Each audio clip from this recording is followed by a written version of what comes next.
This is Asian Insider, and I'm Nirmal Ghosh. Now, Indonesia just held its vast and complex election, and President Joko Widodo is back in power, and he has just named a 34-member cabinet. Some of the choices are quite unconventional, some are controversial. We have on the line today Arlena Arshad, regional correspondent of the Straits Times. Arlena, hi. Can you hear me? Hi, Nirmal. Thanks for joining us, Arlena. So, President Jokowi's new cabinet has been announced, and there are some surprises. And what is the sentiment out there on the ground? Okay, some mixed opinions about the new cabinet, but generally it's positive. The cabinet is a mix of politicians and technocrats, some old hands like Finance Minister Sri Mulyani Indrawati, and newcomers like Gojek ride-hailing app co-founder Nadiem Makarim. More than half in the cabinet are fresh faces, so it is too early to assess how they might perform. President Jokowi has basically opted to consolidate his power by accommodating the varied interests of most political parties from his ruling coalition as well as opposition party Gerindra, which is chaired by Mr. Prabowo Subianto, his challenger in the presidential elections in 2014 and in 2019. On the economic front, people are generally happy with the return of highly capable Dr. Sri Mulyani, who is a former managing director with the World Bank, to the cabinet. They believe she can help to realize Mr. Jokowi's vision to boost growth and investments and to overhaul labor reforms. In fact, the rupiah has strengthened against the US dollar last evening following the news that Mr. Jokowi had picked a number of young professionals and the reappointment of Sri Mulyani. So that's the first good news for Indonesia. Okay, so Prabowo Subianto and Nadiem Makarim are the two who have drawn some headlines. Let's start with Nadiem. What does he bring to the table? Okay, Mr. Nadiem is Indonesia's education and culture minister now. At 35 years old, he is the youngest minister in the cabinet. Mr. Nadiem founded Gojek, a ride-hailing service which has since evolved into a multi-service platform providing services such as food delivery and even makeup services. Gojek is Indonesia's first unicorn and quite the pride and joy of Indonesia. So I believe Mr. Jokowi is expecting Mr. Nadiem to overhaul the education sector. There have been feedback that many Indonesian graduates are unemployed due to skills gap. What they learn in school does not match what the industries want. So many investors end up looking elsewhere like India, Vietnam, and the Philippines. So going into his second term, President Jokowi has vowed to raise the vocational skills of Indonesia's youth by providing training to get them ready to work. So this is where Mr. Nadiem is expected to lend his expertise. There may be bureaucratic challenges facing Mr. Nadiem in the education sector, which he must tackle. But human development indeed is a major priority for Mr. Jokowi to help the country reach its full potential, and he's banking on Mr. Nadiem to achieve that. Okay, and Prabowo, now he's a member of the opposition party. His appointment as defense minister has raised eyebrows, not just in Indonesia, but in places like DC as well. So why has Jokowi decided to go with him, and what are the implications for security and rights issues? There are lots of unhappiness over the appointment of Mr. Prabowo Subianto as the defense minister.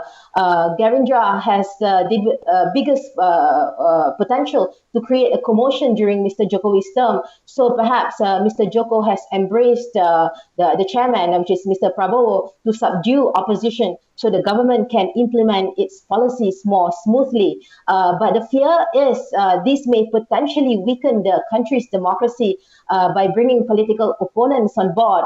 Indonesia will lose a significant opposition voice to be a check and balance on the government.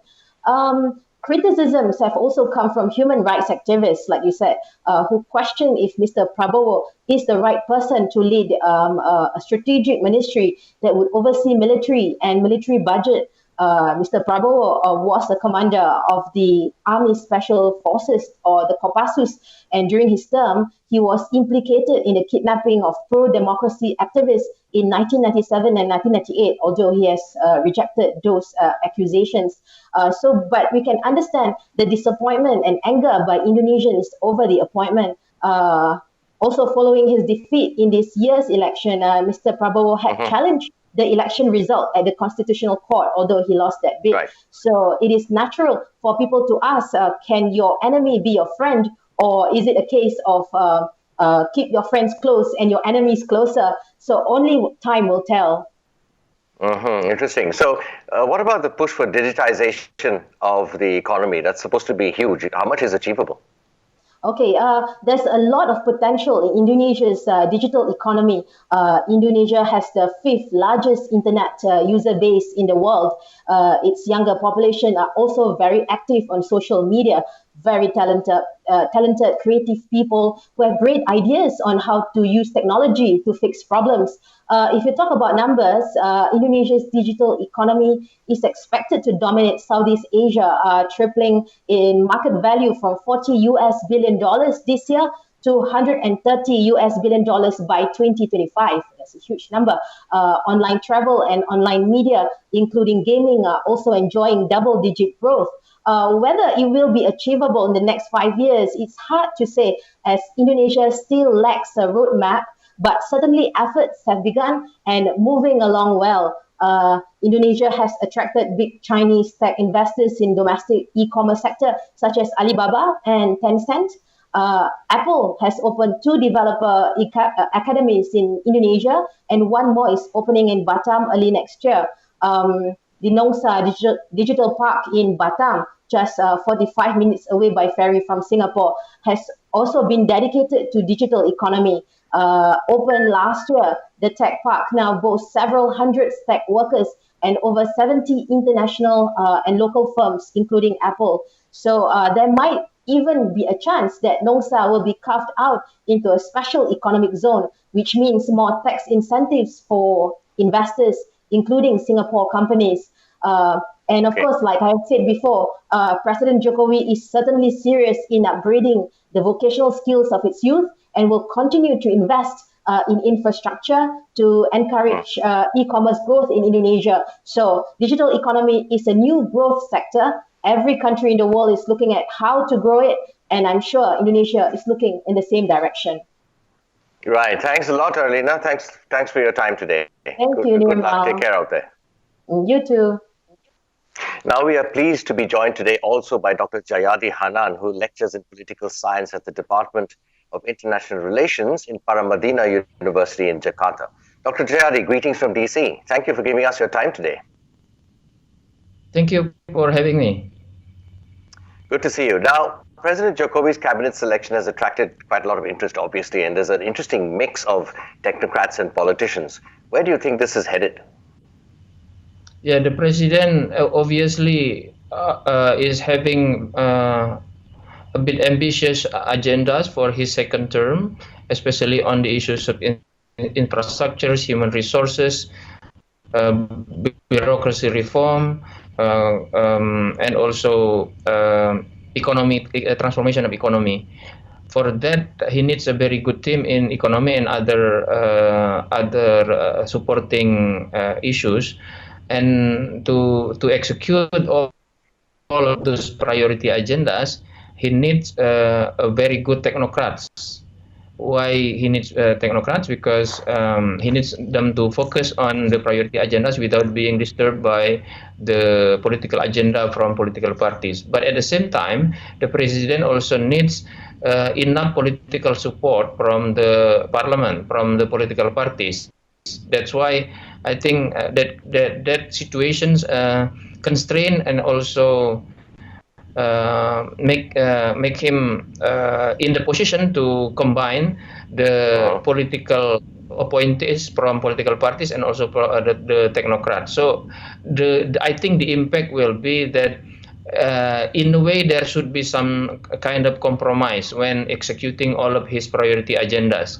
But I think as long as the president can show his leadership, that he is taking the lead, I think he can, as long as he can manage the both technocrats and the politicians in his cabinet, I think most of the priority agendas could be achieved. Okay, it'll be fascinating to watch how this unfolds. Now, there have been student protests against corruption in recent times. Now, every leader promises to combat corruption, as we know, and President Jokowi is no exception. But there are not many in Indonesia who are impressed with what he's done. So with this new cabinet and, politicians' vested interests, so to speak, do you expect anything meaningful in terms of corruption? The president needs one of the important support that the president needs is the public support, and there is a tendency of decreasing public support for him during the last 2 or 3 months after the election of the president.